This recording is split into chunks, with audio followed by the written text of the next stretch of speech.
दिगंबरा दिगंबरा श्रीपाद वल्लभ दिगंबरा दिगंबरा दिगंबरा श्रीपाद वल्लभ दिगंबरा दिगंबरा दिगंबरा श्रीपाद वल्लभ दिगंबरा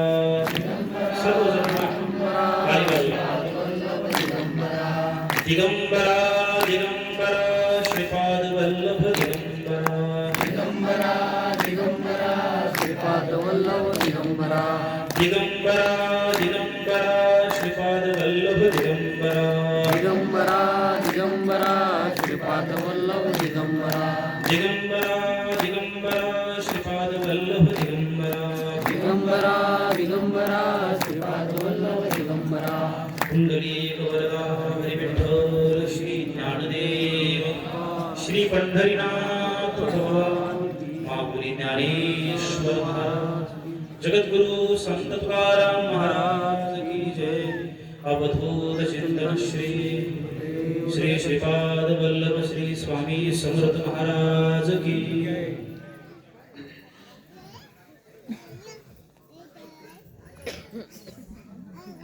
समचरण सरोजम सांद्र नीलांबुदाभं जगन निहित पानी मंडनं मंडनानां तरुण तुलसी माला कंधरं कंजनेत्रं सधयधवलहासं विठ्ठलं चिन्तयामि। ओम नमो ज्ञानेश्वरा करुणाकरा दयाळा तुमचा अनुग्रह लाधलो पावन झालो चराचरी। मी कला कुसरी काहीच नेने बोलतो वचने अतिभाविका एका जनार्दनी तुमचा दास त्याची आस पुरवावी। तुमचा अनुग्रह लाधलो पावन झालो चराचरी। नमो सद्गुरु तुकया ज्ञानदीपा नमो सद्गुरु सच्चिदानंद रूपा नमो सद्गुरु भक्त कल्याण मूर्ती नमो सद्गुरु भास्करा पूर्ण कीर्ती। नमामि सद्गुरु शांतं सच्चिदानंद विग्रहं पूर्ण ब्रह्म परानंदम ईशम आनंदी वल्लभम सद्गुरुनाथ महाराज की। आदिनाथं च मत्सेन्द्र गोरक्षं गहिनीं तथा निवृत्ति ज्ञानदेवं च देवचूडामणि नमः। अखंडानंद रूपाय सविज्ञान प्रदायिने भवद्भान्त दिनेशाय गुंडाक्ष गुरवे नमः। सद्गुरुनाथ महाराज ज्ञानेश्वर महाराज की श्री स्वामी समर्थ महाराज की जय।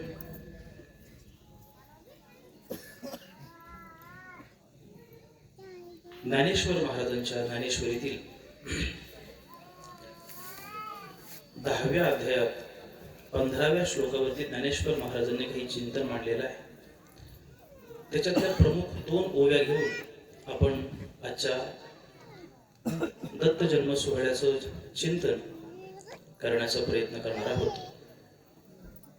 अगोदर ओव्या आपल्या समोर मी गातो म्हणून दाखवतो आणि बघ आपण चिंतनाकडे जाऊया। भरले सरिता समुद्र चहूकडे परी ते बापियासी कोरडे काजै मेघौनी थेंबुटा पडे तै पानी की तया तैसे श्री गुरु जी सर्वत्र आथी तैसे श्री गुरु जी सर्वत्र आथी परी कृष्णा आम्हा तुची गती हे असो मज प्रती विभूती सांगे ज्ञानेश्वर महाराज की। भगवान स्वरूप सर्व श्रोत्र वृंदाच्या चरणी विनम्र भावाने वंदन करतो। पवित्र अशा या सनातन स्वामी महाराजांच्या आश्रमामध्ये भगवान श्री दत्तात्रेयाच्या या धर्म मंडपामध्ये सह्याद्रीच्या कुशीत वसलेल्या तिकोना पेठ या ऐतिहासिक किल्ल्याच्या या भागामध्ये छत्रपती शिवाजी महाराज, ज्ञानेश्वर महाराज, जगद्गुरु तुकाराम महाराज आदी करून दत्त संप्रदायातील महान विभूतींच्या पदस्पर्शानं पुनीत झालेली ही भूमी आणि या पवित्र भूमीमध्ये आपण सर्व भक्तगण या ठिकाणी मोठ्या उल्हासानं आनंदाने उपस्थित आहात. श्रद्धा भावनेनं आपण दत्तात्रेयांचा जन्मोत्सव या ठिकाणी साजरा करतोय. भगवान दत्तात्रेयांची जयंती आणि या 3 दिवसामध्ये चाललेला हा मोठा उत्साहात आणि भव्य दिव्य कार्यक्रम या ठिकाणी संपन्न होतोय आणि त्याच्यात आजच्या सत्रातली ही प्रवचन रूपी सेवा सद्गुरु कृपेनं श्री सनातन स्वामी महाराजांच्या आशीर्वादानं आपल्या सगळ्या भक्त परिवाराकडनं माझ्याकडे आली. हे मी माझं परम भाग्य समजतो. त्या योगानं आपल्या सगळ्या महानुभावांचा हा दर्शनाचा योग गेली 2 वर्षापासून मी या मठाशी जोडलेलो आहे. ज्याप्रमाणे आपण अनेक अनुभूती या मठाशी जोडल्यानंतर, आश्रमाशी जोडल्यानंतर आपल्या लौकिक आणि अलौकिक जीवनामध्ये घेतलेल्या आहेत, त्याच रीतीनं मीही या मठाशी जोडल्यानंतर काही अनामिक स्पंदन माझ्या जीवनामध्ये अनुभवतो आहे आणि त्यातलाच आजचा हा सेवा करण्याचा योग. त्यामुळे सगळ्यांच्या चरणी प्रथमतः मी नतमस्तक होतो आणि आपल्या या चिंतनाकडे वळतो. मला ठाऊक आहे माझ्याकडे अगदी सीमित वेळ आहे आणि या सीमित वेळेमध्ये खूप काही आपल्याला चिंतन करायचं आहे. आपण सगळेजण अत्यंत शांततेने आणि श्रद्धापूर्वक, आणि फक्त श्रद्धापूर्वक नाही तर विवेकपूर्वक श्रवण करावं अशी आपल्या सर्वांना विनंती. ज्ञानेश्वर महाराजांची ओवी आपल्या समोर घेतलेली आहे. त्या ओवीचा सरळ असा भावार्थ आहे. भरले सरित्रा समुद्र चहूकडे, परी ते बापियासी कोरडे, का जाई मेघुनी थेंबुटा पडे, ते पाणी की तया. समुद्र सगळीकडे भरलेला आहे, नद्या सगळीकडे आहेत, विहिरी आहेत, तलाव आहेत, सगळीकडे पाणीच पाणी आहे. सगळ्यांकरता पाणी उपलब्ध आहे.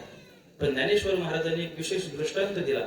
ज्ञानेश्वर महाराज म्हणतात, भरले सरिता समुद्र चहूकडे. सरिता म्हणजे नदी, समुद्र म्हणजे समुद्र. तुम्हाला माहिती सगळीकडे भरलेले आहे. आता पाण्याची कमी आहे का? ऐकताय ना तुम्ही? पाणी तर सगळीकडे आहे. आता आपल्या उशाला डॅम आहे, तरी पण मला आज असं समजलं की गावातली मोटर बिघडलेली आहे. पाणी सगळीकडे आहे, बरोबर की नाही? आता ज्ञानेश्वर महाराजांनी फार बहारीचं वर्णन केलं. ज्ञानेश्वर महाराज म्हणतात सगळीकडे पाणी आहे, परी ते बापियासी कोरडे. परंतु बापियासी, बापिया हे चकोर पक्षाला म्हटलंय, चातक.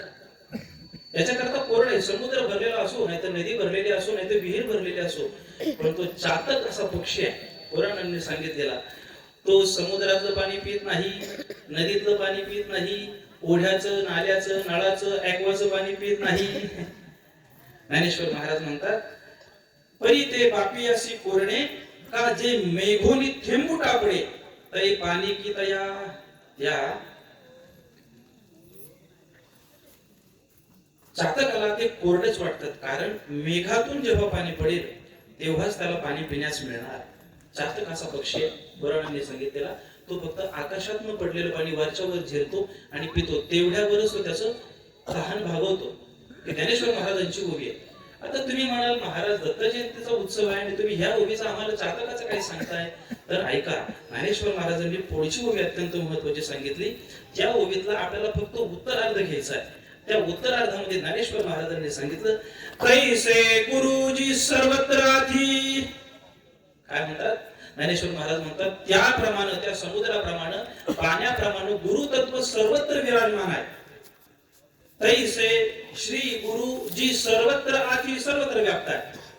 परी कृष्णा आम्हा तुझी गती. पण हे कृष्णा, अर्जुनाच्या मुखात शब्द ठेवून ज्ञानेश्वर महाराज म्हणतात, पण हे कृष्णा, गुरुतत्व सर्वत्र विराजमान जरी असलं तरी, परंतु ते गुरुतत्व तुझ्या रूपाने आमच्यासाठी प्रकट झालेलं आहे, ते आमच्याकरता प्रमाण आहे.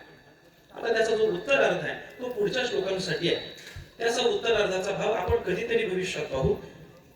फक्त वाचून तुमच्या समोर जातो. हे असो मज प्रति विभूती सांगे. मग अर्जुन भगवान श्रीकृष्णाला सांगतो की आता ते राहू दे, मी तुला सांगितलं, पण आता मला तुझ्या विभूती सांग.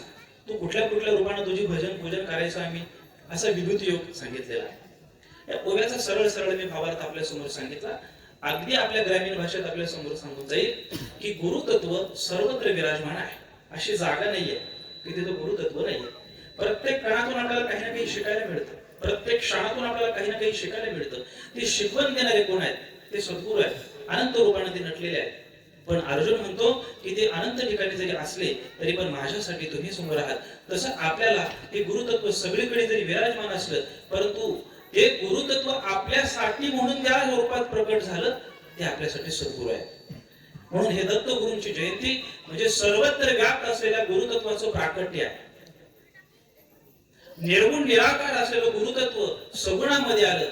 तो आजचा दिवस आहे मार्गशीर्ष पौर्णिमेचा की या दिवशी भगवान दत्तात्रयांचं अवतरण झालं. आता अर्थात ही दत्त जन्माची सेवा असल्यामुळे प्रसंगानुसार मला काही बोलणं आहे. सगळ्यात पहिलं आपण अवतार ही संकल्पना लक्षात घेतली पाहिजे. अवतार म्हणजे नेमकं काय? तुम्ही म्हणाल महाराज हे काही तुम्ही आम्हाला नवल सांगताय. आमची लहान पोरं शाळेत गेली जाताना अगदी ती नटून थटून जातात.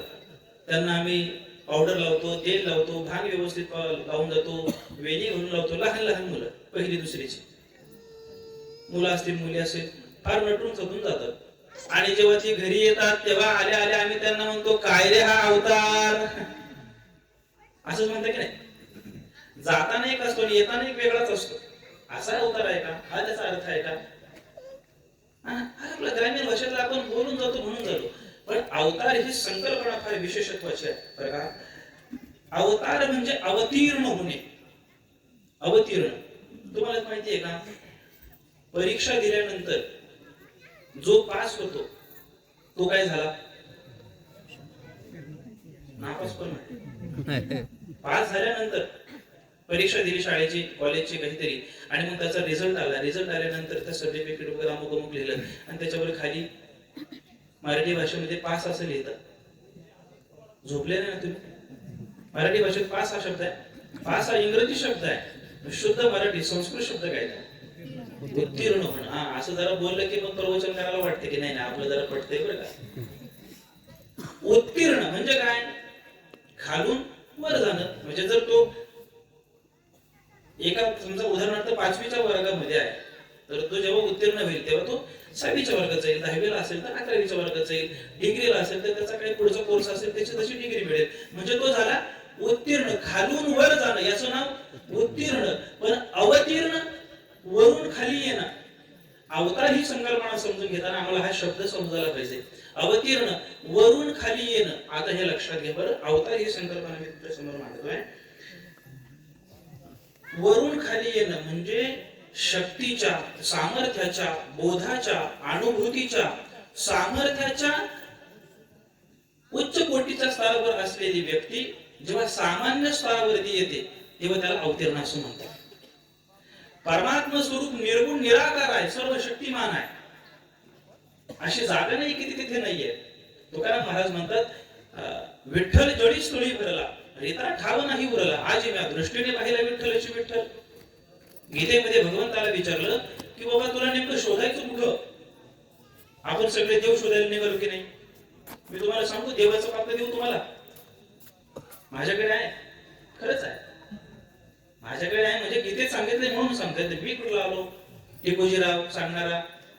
गीतेमध्ये भगवान म्हणतात ईश्वर सर्वभूतानां हृदयेश भामयं सर्वभूतानि यंत्रारूढानि मायया. ईश्वर प्रत्येकाच्या हृदयात आहे. आता इकडे लक्ष द्या. प्रत्येकाच्या हृदयात परमात्मा आहे, प्रत्येकाच्या हृदयात देव आहे.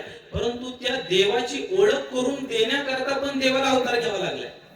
आणि ते सद्गुरू अवधूत चिंतन श्री गुरुदेव दत्त आहेत. त्यांचा आजचा हा प्राकट्य दिवस आहे. अवताराची संकल्पना आपण पाहतोय. अवतार वरून खाली येणं. आता जेव्हा हा शब्द प्रयोग आपल्याला पाहायचा आहे तेव्हा आता माझ्याकडे वेळ जरी कमी असला तरी पण मी त्याला स्पर्श करून जातोच. फार बारके नाही का? मी फार महत्वाचा अत्यंत कळकळीनं बोलतोय.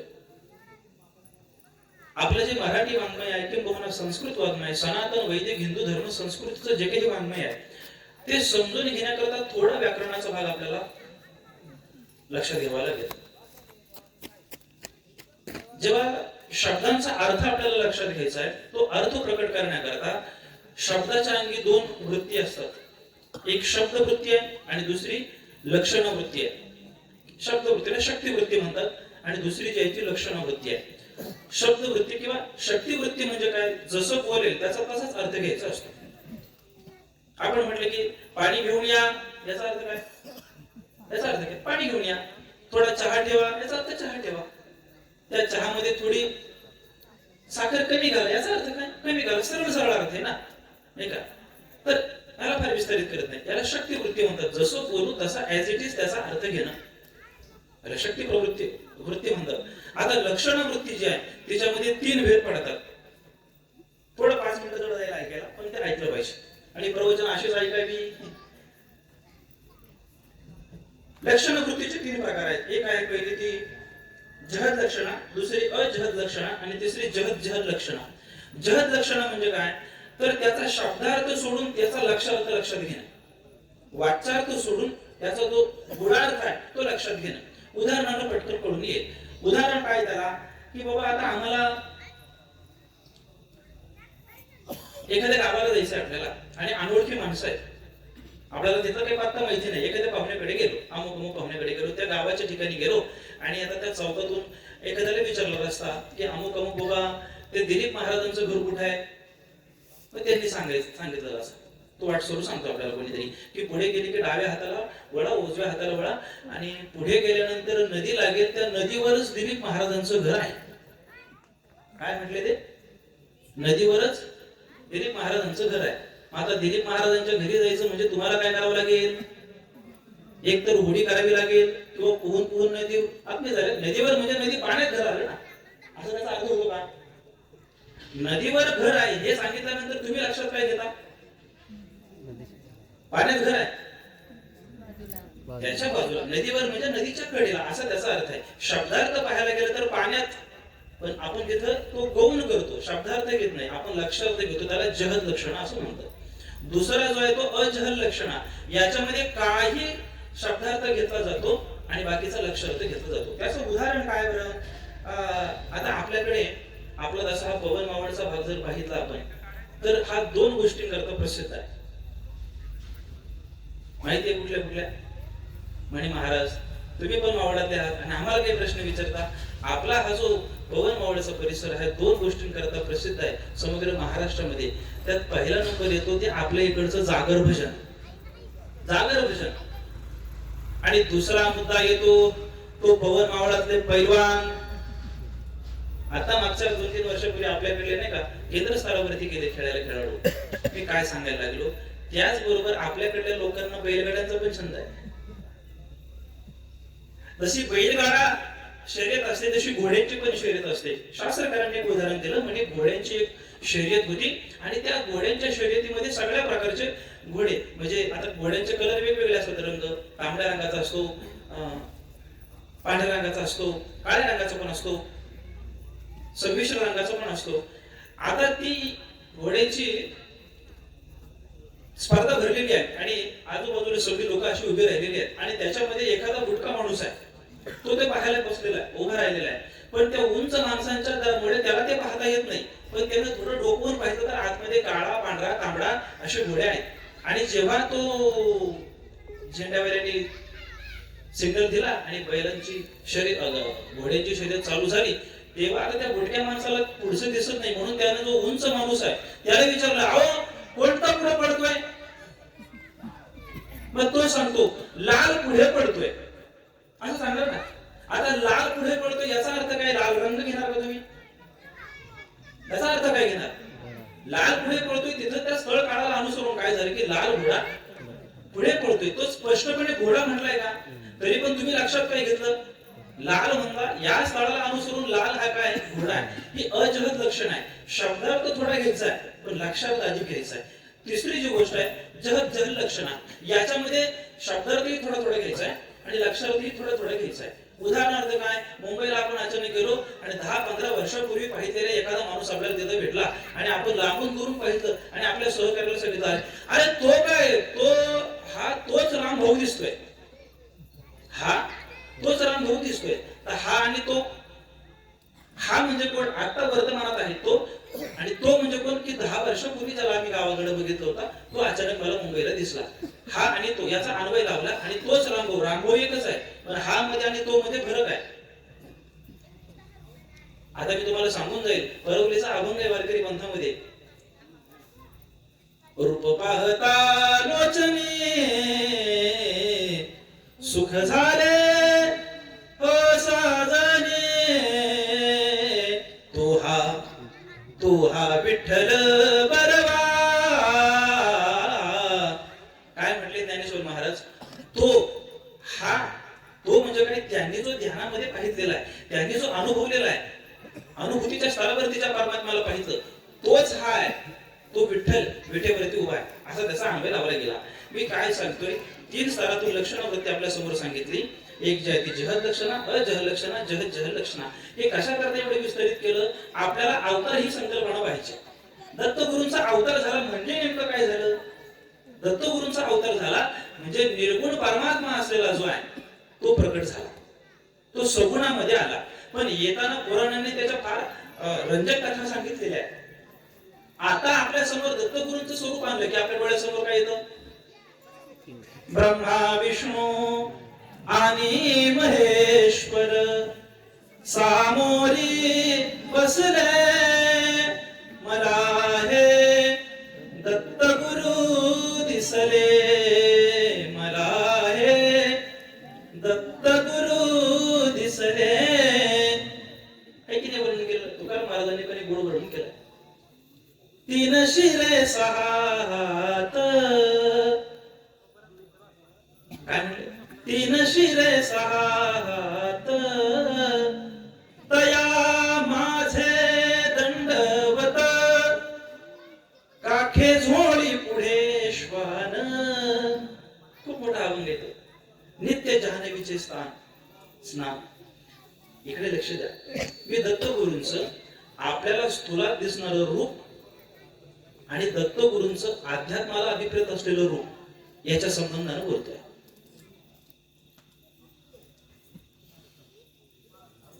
मी थोडी खंत व्यक्त करतो. मला तुम्ही 1 तास दिला हो, त्या 1 तासामध्ये कसं काय बसवायचं साहेब? याच्याकरता असं दीर्घ वेळ पाहिजे. आणि अर्थात आता मला दरवर्षी यायचंच आहे बाबांनी आज्ञा दिल्यामुळे, त्यामुळे आपण सविस्तर त्याच्यावर बोलूयाच, प्रश्नच नाहीये.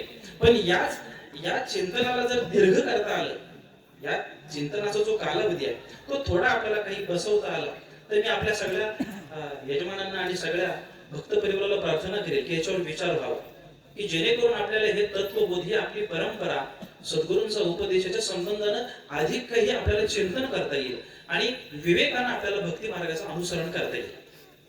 अर्थात ही सूचना याच्यावरती आपण विचार करावा, ती सकारात्मक होईल अशी मी अपेक्षा करतो. याच्या पुढे जे आहे मी काय सांगायला लागलो की स्थूलातलं जे भगवंताचं रूप आपल्याला पाहायला मिळतं ते ब्रह्मा विष्णू आणि महेश अशा स्वरूपानं आपण त्रिमूर्ती. पण एक अंगाने जर विचार केला, आता हे 21वे शतक आहे, आपण सगळे श्रद्धावान आहात म्हणून आपल्याला प्रश्न उपस्थित होत नाही. पण पुढची पिढी जी आहे ती कुठल्या वेळेला काय प्रश्न करेल सांगता येत नाही. कारण विज्ञानाचा जमाना आहे आणि एआयचा जमाना आहे. त्या एआय मुळे आईला विसरले हे नवल आहे. एआय असं पटकन जर एखाद्याने विचारलं कसं काही शक्य हो?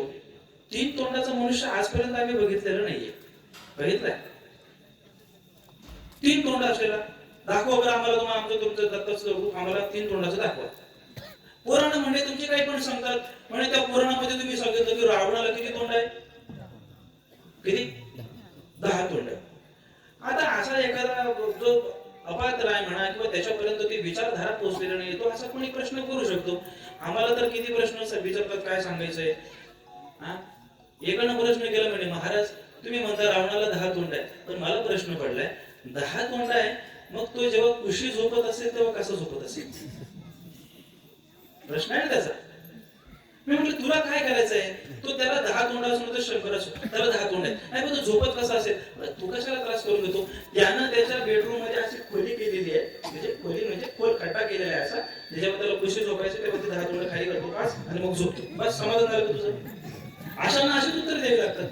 मी म्हणतो ते ठीक आहे, त्याचं उत्तर कळलं, पण मला सांगा जेव्हा मग लहानपणी तो शाळेत जात असेल तेव्हा मग समूहगीत स्पर्धेमध्ये तो एकटाच जात असेल का बाकीच्यांना पण घेत असेल? समजतेच मला. समूहगीतामध्ये एकटाच असतं का? अनेक जण असतात, पण याला तर 10 तोंडे, एकटाच. असं नाहीये. ह्याचा लक्षार्थ वेगळा आहे, याचा वाच्यार्थ वेगळा आहे. इथे आपल्याला जगत जल लक्षण वापरायचे. थोडा शब्दार्थ घ्यायचा आहे, थोडा लक्षार्थ घ्यायचा आहे, तेव्हा आपल्याला ते रूप प्रकट होईल. दत्त जन्माची कथा आपल्या सगळ्यांना ठाऊक आहे. मी त्याला थोडा स्पर्श केले अवतार कथेच्या वेळेस. पण यातलं विज्ञान ओळखून घ्या. आपल्याला दत्तगुरूंचं स्वरूप जेव्हा पाहतोय तेव्हा त्रिमूर्ती दिसत आहे. हे त्रिमूर्तीचं स्थूल रूप आपल्याला समजावं म्हणून ते कल्पनेनं शास्त्रानं रचलेलं आहे, पुराणांनी रचलेलं आहे. आजही आपल्या दत्त उपासनेमध्ये कित्येक तरी परंपरा अशा आहेत की एकमुखी दत्ताची उपासना करतात. कित्येक मंदिरांमध्ये एकमुखी दत्तात्रयांचं आहे, कित्येक घरामध्ये, घराण्यांमध्ये, परंपरेमध्ये एकमुखी दत्तांची पूजा केली जाते. सामान्य स्तरातल्या लोकांना समजावं म्हणून ती 3 तोंड केलेली आहेत. याचं कारण काय पहा. तुम्ही इतर अवतार पहा आणि दत्तगुरूंचा अवतार पहा. इतर अवतार कोणा एका विशिष्ट देवतेनं घेतलेले आहे, पण दत्तगुरूंचा अवतार जो आहे तो कोणा एका विशिष्ट देवतेचा नाहीये. तो 3 देवतांचा अवतार आहे आणि ते सामान्य स्तरावर त्या बुद्धीच्या लोकांना समजावं म्हणून तशी ती मूर्ती शास्त्रानं, पुराणाने आपल्या समोर ठेवली. मारुतीचा अवतार आहे, हनुमंताचा. कोणाचा? रुद्र. अंजनीच्या पोटी महारुद्र आले पोटी. मारुतीचा अवतार फक्त एका शंकराचा आहे. नृसिंहाचा अवतार एकट्या विष्णूचा आहे. वामनाचा अवतार एकट्या विष्णूचा आहे. एखादी देवीचा अवतार आहे, मग तो दुर्गा मातेचा अवतार आहे. लक्षात येते का? वेगवेगळ्या काळूबाईचा अवतार म्हणा, चामुंडेचा अवतार म्हणा, आपली कुठल्या देवी तुळजापूरची भवानी, हे कोणाचे अवतार आहेत? एका विशिष्ट देवीचे अवतार आहेत. हे आपल्याला लक्षात येतं. पण जेव्हा दत्तगुरूंचा अवतार म्हणायचा आहे तेव्हा तो नेमका कोणाचा? मग त्याला पुराणांनी रचलं. ब्रह्मा, विष्णू, महेश या 3 देवांचं स्थूल स्वरूप जे सूक्ष्मात स्थूलात आलं ते 3 अवतार कथेमध्ये आपण पाहणार. त्याच्या अगोदर मी संकल्पना स्पष्ट करतोय. आता एखाद्यानं म्हटलंच, लयच एखादा हट्टाला पेटला की दाखवाच. आमच्या गुरुजींनी फार चांगला दृष्टांत दिला, तो मी आपल्या समोर सांगतो, म्हणजे आपल्याला क्लिअर होईल की या अशा रचलेल्या गोष्टी नाहीयेत. अशा विचारधारेच्या मंडळींना दर्शन घडून देऊ शकतो. आमच्या गुरुजींनी सांगितलं. ते म्हणे काय? एकानं प्रश्न केला, नाही म्हणे मला 3 मुखांचा दत्त दाखवाच, तरच मी तुमचा विश्वास ठेवेन. म्हटलं ठीक आहे, हरकत नाही.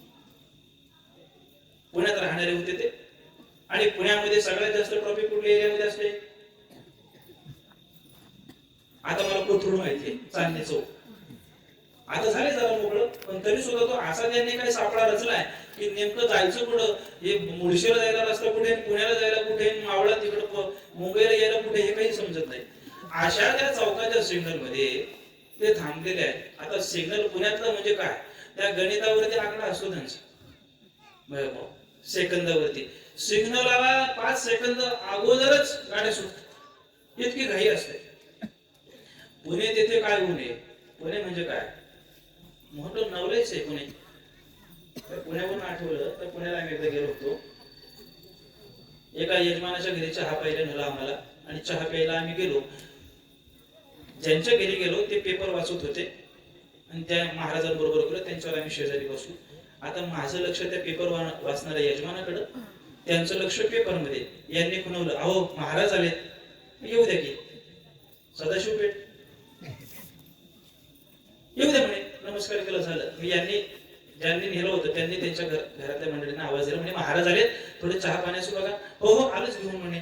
मग त्या माऊलीनं 3 कप चहाचे आणले. एक मला दिला, एक आमच्या बरोबर होते त्यांना दिला, आणि 1 कप त्यांच्या मालकाला दिला. की त्यांचे मालक काय करत होते, इकडे लक्ष द्या, पेपर वाचत होते. पेपर वाचता वाचता त्यांचं लक्ष पेपराकडे आहे, चहा पितात पेपराकडे लक्ष आहे. मी चहा पितोय, माझं लक्ष त्यांच्याकडे आहे, त्यांच्या पत्नीचं लक्ष त्यांच्याकडे, पेपर वाचणाऱ्याकडे. म्हणजे काय माणूस आहे, महाराजांबरोबर बोलत नाही, पण तो पेपर मध्ये मग्न आहे आणि चहा पितोय. मी त्यांच्याकडे पाहतोय.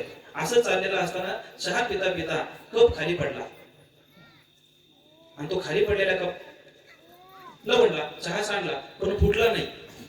पेपर वाचणारा जो माणूस आहे तो त्या कपाकडे पाहतोय, त्याची पत्नी त्याच्याकडे पाहते आणि पेपर वाचणारा माणूस खाली कपाकडे पाहून म्हणतो वाचला. पुढचा आहे का?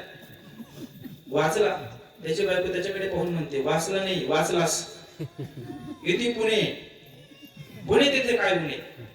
तो जर का फोडला असता तर मग मी तुला फोडला असता, असं तिला म्हणायचं होतं. त्या पुण्यामध्ये म्हणजे मला दत्तगुरु दाखवा.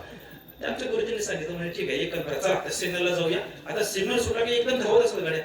म्हणजे सिग्नल सुटल्यानंतर एका टू व्हीलर वरती ट्रिपल शीट असलेला जो येईल त्याच्या समोर एक दगड टाका, छोटा का होईना. आता सिग्नल सुटल्यानंतर घाई गडबडीत याने घेतला दगड टाकला आणि जसा त्याने दगड टाकला आणि तो ट्रिपल शीट येणारा जो टू व्हीलर वाला आहे त्यानं बघितलं असा काच काच काच काच ब्रेक दाबला. अशी गाडी स्लिप व्हायला लागली आणि जसा त्याने ब्रेक दाबला तसा याचं समोर लक्ष, याच्या मागचं इकडं आणि त्याच्या मागचं इकडं. आता काय दिसतंय? 3 तोंड दिसतात का? म्हणजे हो. पाय किती दिसतात? 2च दिसतात, कारण पुढचा आहे ना. हात किती दिसतात? म्हणजे 6. हे दत्ताचं दर्शन आहे. लक्षात येत आहे? हे तुला यांना पटवून द्यावं लागेल. पुराणाने आम्हाला जेव्हा दत्तगुरूंचं वर्णन करून सांगितलं ते जे वर्णन आहे ते अध्यात्म दृष्टीने आहे. चला अजून पुढे जाऊया. जेव्हा आम्ही 3 मुखी दत्त त्रयमूर्ती एकनाथ महाराजांनी जी आरती रचली त्याच्यामध्ये वर्णन असं माहिती आहे का आरती तुम्हाला? त्रिगुणात्मक त्रयमूर्ती दत्त हा काय काय काय काय जाना. माना म्हटलंय का ते? जाना. जाना म्हणजे जाणणे, अनुभव घेणे. तो त्रिगुणात्मक आहे, त्रयमूर्ती आहे असं तुम्ही जाना. याला मी अजून स्पष्ट करतो, याला अजून सोपं करतो. काय आहे जाना म्हणजे काय? इथं जो विषय मांडलेला आहे तो जीवशास्त्राचा नाहीये. इंग्रजीमध्ये जीवशास्त्राला काय म्हणतात? बायोलॉजी म्हणतात ना. थोडं थोडं इंग्रजी तुम्हाला जास्त येत ना. बायोलॉजी. इथं जी मूर्ती प्रकट केलेली आहे ती बायोलॉजीची नाहीये. तुम्ही बायोलॉजीनं जीवशास्त्राच्या दृष्टिकोनातून असे अवतार समजून घेण्याचा प्रयत्न करत असाल तर तसं दर्शन होणार नाही. हा विषय अध्यात्माचा आहे. मग अध्यात्माच्या दृष्टिकोनातूनच आपण त्या तत्वाकडे पाहिलं पाहिजे. अध्यात्माचं म्हणजे काय? त्याच्यातून आम्हाला हा बोध दिलाय की हे ब्रह्मतत्व, हे शिवतत्व आणि हे विष्णू तत्व ज्या एका रूपामध्ये एकत्रित झाले ते भगवान दत्तात्रय आहेत. अवधूत चिंतन श्री गुरुदेव. समजलं का? बायोलॉजीनुसार आपण पाहायचं नाही. मग आता एक स्थूलातून आपल्याला एक कथा सांगितली जाते. ती कथा पाहून आपल्याला जन्मोत्सव साजरा करायचा आहे. ते सगळं परफेक्ट बसवायचं. आता किती वाजले तुम्हाला सांगा जरा. हे घड्याळ मागे पुढे 10 मिनिटं आपल्याकडे आहे जी मला वेळ दिली आपल्या भटजीबुवांनी. स्वामींनी तशी आज्ञा केली म्हणजे पावणे 7ला तुम्ही जन्म साजरा करायचा. 6:45 6:50 पर्यंत तुम्ही जन्म घ्या. तरी दत्त कृपेला 10 मिनिटं मिळाले म्हणजे हे नसे थोडके. अजामेळ जो होता अजामेळ त्याला शेवटच्या क्षणामध्ये त्याचा उद्धार झाला. माहिती ना अजामेळाची कथा? आपल्याला तर 10 मिनिटं दिले सद्गुरूंनी. त्या 10 मिनिटात आपल्याला चिंतन करायचं. भगवान दत्तात्रयांचा जेव्हा आम्ही अवतार पाहतोय या अवताराचं एक वैशिष्ट्य आहे. इतर अवतारांच्या आपण तुलना म्हणू शकत नाही, पण इतर अवतारांचं चरित्र पाहिलं आणि दत्तगुरूंच्या अवताराचं चरित्र पाहिलं. मुळात देव अवताराला कशाला येतो? देवाला अवतार येण्याचं कारण काय? असं काही तुम्ही प्रश्न केलाय स्वतःला? कधी शोधलंय शास्त्र? याचं उत्तर गीतेनं दिलंय की जो श्लोक सगळ्यांचा पाठ आहे पण आपण त्याच्याकडे गांभीर्याने कधी बघितलं नाही. ऐकताय ना मागे माता वर्ग? इकडे लक्ष द्या. मी तुम्हाला फार चांगलं सांगतोय, फार शांततेनं तुम्ही ऐकताय. देवाला अवतार येण्याचे कारण काय? यदा यदा हि धर्मस्य ग्लानिर्भवति भारत. पुढे काय? अभ्युत्थानम् अधर्मस्य तदात्मानं सृजाम्यहम् परित्राणाय साधूनां विनाशाय च दुष्कृतां धर्म संस्थापनार्थाय संभवामि युगे युगे. संतांनी तसं वर्णन पण केलं. याच मराठी ट्रान्सलेट अभंगात केलेलं. धर्म रक्षावया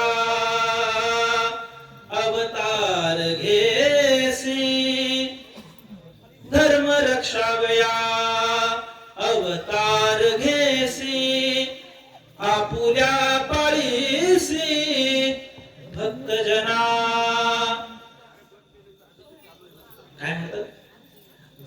रक्षावया अवतार घेशी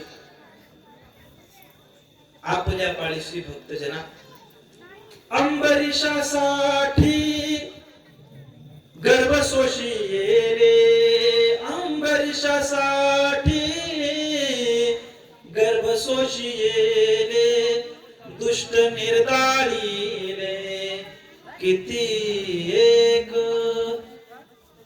काय म्हणतोय इकडे लक्ष द्या.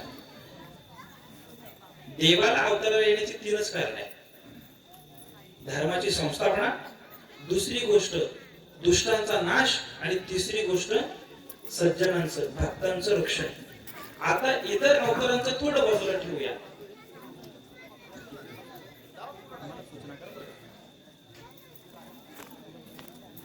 काय सांगतो आपण थोडं वयोमानानुसार मला जर विसरायला व्हायला लागलं वय झालं. धर्म रक्षावया अवतार घेशी नाही का. यदा यदा हि धर्मस्य ग्लानिर्भवति भारत अभ्युत्थानामधर्मस्य तदात्मानं सृजाम्यहम्. इतर अवतारांचं चिंतन थोडं बाजूला ठेवूया. दत्तगुरूंच्या अवताराचं आपण जर चिंतन केलं तर भगवान दत्तात्रयांनी बरं का दत्तात्रयांच्या अवताराचं प्रयोजन जर आपण पाहिलं तर दत्तगुरूंच्या अवतारातील धर्म संस्थापना काय आहे. भगवान दत्तात्रयांनी धर्माची पुनर्स्थापना केली आहे. तुम्ही थोडा कालावधी मागे जाऊन पाहिलं कालानुरूप वेगवेगळ्या आता दत्तात्रयांचा अवतार हा अगदी कृतयुगापासून मानला जातो. पण कलियुगाचा जर आपण विचार केला कलियुगामध्ये वेगवेगळ्या पंथांची वेगवेगळ्या धर्म संस्कृतीची परकीयांची आक्रमण होत आहेत. वेगवेगळ्या विचारधारा पसरवल्या जातात. अशा कालावधीमध्ये भगवान दत्तात्रेयांनी सगळ्या विचारधारेच्या माणसांना सगळ्या विचारधारेच्या व्यक्तींना एकत्र केलं एका अधिष्ठानाखाली आणतात. तुम्ही कधीतरी निरीक्षण करा दत्तगुरूंच्या चरित्राचं स्वरूपाचं. असं कोणी आहे का की तो शंकराचा भक्त आहे पण तो म्हणतो मी दत्तात्रेयांना नमस्कार नाही करणार. असं आहे काय ते दत्तगुरूंचे मी नमस्कार करणार मी शंकराचा भक्त आहे. गुरुचरित्रामध्ये कथा आहे त्याची एका ब्राह्मणाची. शिवाचा जो भक्त आहे तो दत्तगुरूंना नमस्कार करतो. एखादा विष्णूचा भक्त आहे तो पण दत्तगुरूंना नमस्कार करतो. दत्तगुरूंच्या चरणाशी एकरूप होतो. ब्रह्माचा उपासक आहे सूर्याचा उपासक आहे देवीचा उपासक आहे गणपतीचा उपासक आहे. कुठल्याही विचारधारेचा सगळी लोक एका ठिकाणी एकरूप होतात. ते दत्तगुरू आहेत. ही धर्माची संस्थापना आहे. सगळ्या जाती पंथाच्या लोकांना एकत्र केलं ते दत्तगुरूंचं स्वरूप आहे. जसं आद्यगुरू शंकराचार्यांनी पंच देवतांची उपासना आपल्याला करायला सांगितली. हा समग्र वेगवेगळ्या पंथ संप्रदायामध्ये विभाग दिला. भारतीय समाज हिंदू समाज त्याला एकत्र केलं. आपल्या देवघरातले देव पहा तुम्ही पंचदेवतांची पूजा आहे. पूर्वी असा इतिहास आहे की काही आखाड्यांमध्ये भांडणं व्हायची म्हणजे शैवाची आणि वैष्णवांची. पण शंकराचार्यांनी एक मूळ बांधून सगळ्यांना एकत्र आणलं. दत्तगुरूंच्या स्वरूपानं दत्तगुरूंच्या चरित्रानं सगळे विचारधारेचे लोक एका ठिकाणी आले. हे दत्तगुरूंच्या जीवनातलं किंवा दत्तगुरूंच्या चरित्रातलं मोठं धर्मकार्य आहे. संप्रदायाचा भेद मिटवलेला आहे. विशेष करून दत्त संप्रदायामध्ये सोहळ्या गोळ्याला फार महत्व आहे. शुद्धतेला आचार धर्माला फार महत्व आहे आणि त्याची सूक्ष्मता आपण आज अनुभवतोय. त्या सूक्ष्म आचरणाचा प्रभाव आपण आपल्या जीवनात अनुभवतोय. आपण इथे दत्तयाग केलाय. ही स्पंदन कित्येक वर्ष आपल्याला आपल्या जीवनात ऊर्जा प्रदान करणारी आहे. ही सामान्य नाही आहे. हा आचार धर्म संस्थापलेला आहे. चला पुढे माझ्याकडे वेळ कमी असल्यामुळे धर्म संस्थापना जर आपण पाहिली दत्त संप्रदायामध्ये दत्तगुरूंनी ज्या वेगवेगळ्या उपासना पद्धती सांगितल्या वेगवेगळी व्रत सांगितलेली आहेत. आपण गुरुचरित्राचं पारायण या ठिकाणी केलेलं आहे. त्यामुळे आपण जाणकार मंडळी आहात. त्याच्यामध्ये अनेक व्रत सांगितलेली आहेत दत्तगुरूंच्या नृसिंह अवतार कथेमध्ये. त्याच्यामध्ये अनंत व्रत आहे जे अनंत चतुर्दशीला केलं जातं. शनी प्रदोषाचं व्रत आहे. भस्माख्यान आहे रुद्राख्यान आहे. ही व्रत जी आहेत ही आपल्या जीवनामध्ये लौकिक आणि इहलौकिक कल्याण करणारी आहेत. अशा दत्तगुरूंच्या चरित्रात ही धर्म संस्थापना आहे. धर्म संस्थापनार्थाय त्याच्यानंतर विनाशायच दुष्कृता. पण दत्त चरित्र जर आपण ऐकलं इतर जे अवतार झाले त्याच्या मागे प्रयोजन काय दुसरं की दुष्टांचा संहार. आपण सगळे दत्तगुरूंचे उपासक आहात. मला एक तरी असं नाव सांगा की दत्तगुरूंनी त्या दुष्टाचा नाश केलाय. ह्या राक्षसाला मारलं दत्तगुरूंनी, ह्याला मारलं असं ऐकत चरित्रातले. मग दत्तगुरूंच्या अवतार प्रयोजनातलं हे कसं लावणार राम आहे? इकडे लक्ष द्या. दत्तगुरूंची उपासना ही सर्वश्रेष्ठ का मानली जाते माहितीये? दत्तगुरूंनी स्थूलातल्या कुठल्या राक्षसाला मारलं नाही, पण प्रत्येकाच्या अंतःकरणात असलेला जो मत्सर नावाचा राक्षस आहे त्याचा वध केलाय. अहंकार नावाचा राक्षस आहे त्याचा वध केलाय. काम, क्रोध, लोभ, मद, मत्सर हे षड्विकार याच्यावर आघात करून दत्तगुरूंनी विनाशाळेचे दुष्कृता वेष्णी पातळीवर हे झालेलं आहे. त्याच्यानंतर पुढचं जे आहे भक्तांचं रक्षण, की त्याचा अनुभव आता पण घेतोय आपण. भक्तांच्या रक्षणासाठी दत्तगुरूंचा अवतार आहे. कितीतरी भक्तांना उद्धार केलेला आहे. खूप यादी मोठी आहे, पण त्या यादीकडे मी जात नाही. तुम्हाला पाहायचंय दत्तगुरूंनी पुन्हा कुणाला सांभाळलंय?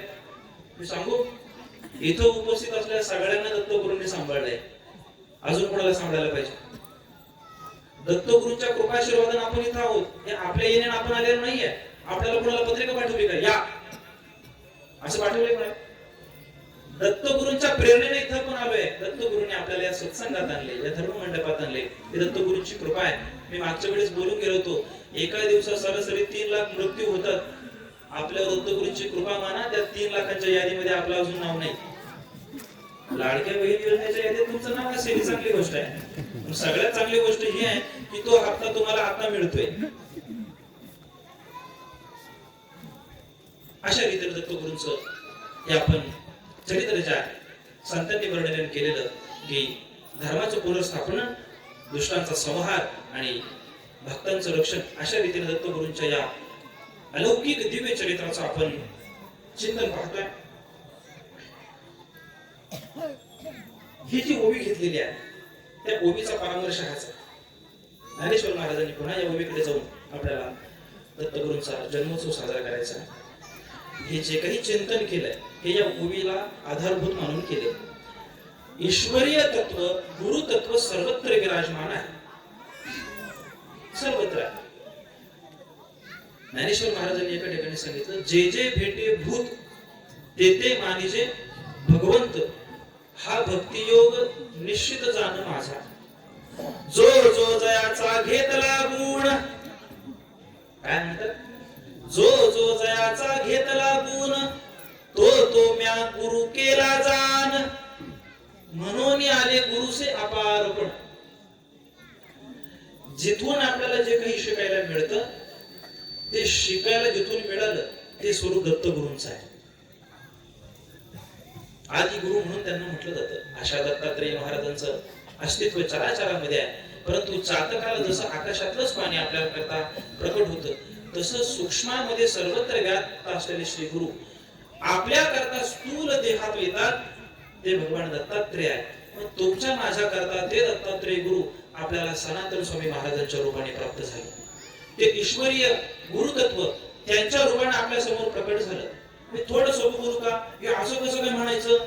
तुमच्याकडे मोबाईल आहे, तुम्ही मोबाईल वरनं अमुक अमुक नंबर डायल केला, तुमच्या घरच्यांचा नंबर केला, मित्राचा केला, घरी पतीचा केला, पत्नीचा केला, भावाचा केला, मित्राचा केला, पाहुण्याचा केला.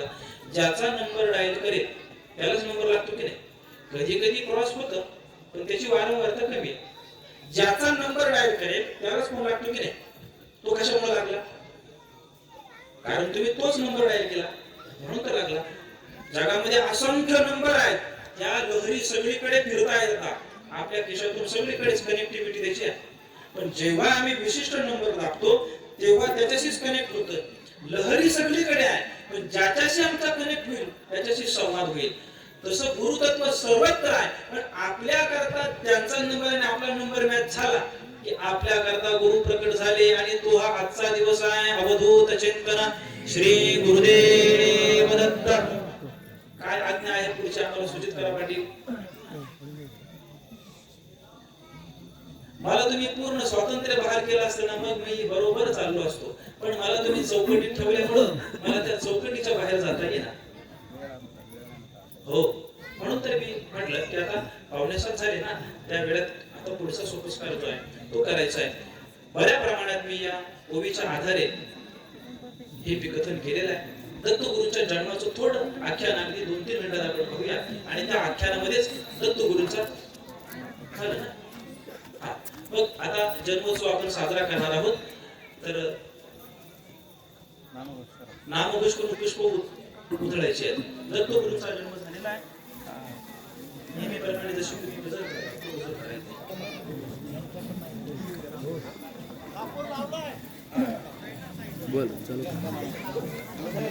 अवधूत चिंतन श्री गुरुदेव दत्त, श्री गुरुदेव दत्त, श्री गुरुदेव दत्त.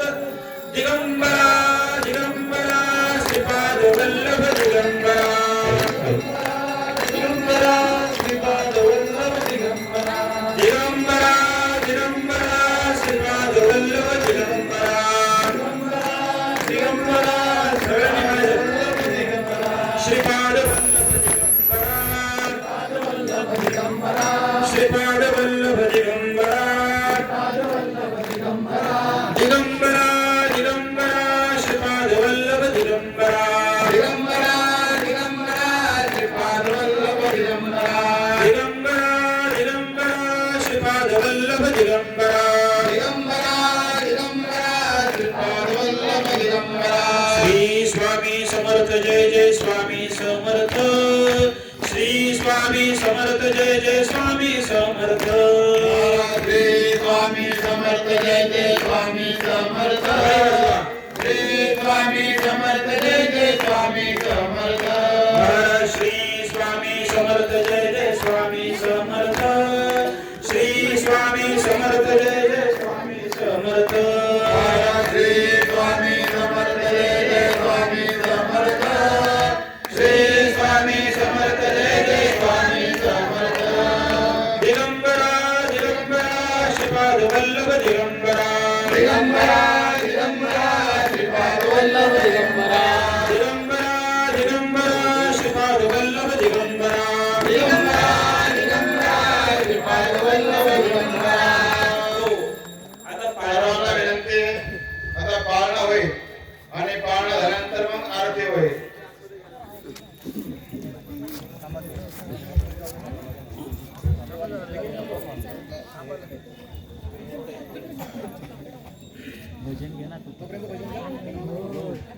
दिगंबरा दिगंबरा श्रीपाद वल्लभ दिगंबरा, दिगंबरा दिगंबरा श्रीपाद वल्लभ दिगंबरा, दिगंबरा दिगंबरा श्रीपाद वल्लभ दिगंबरा, दिगंबरा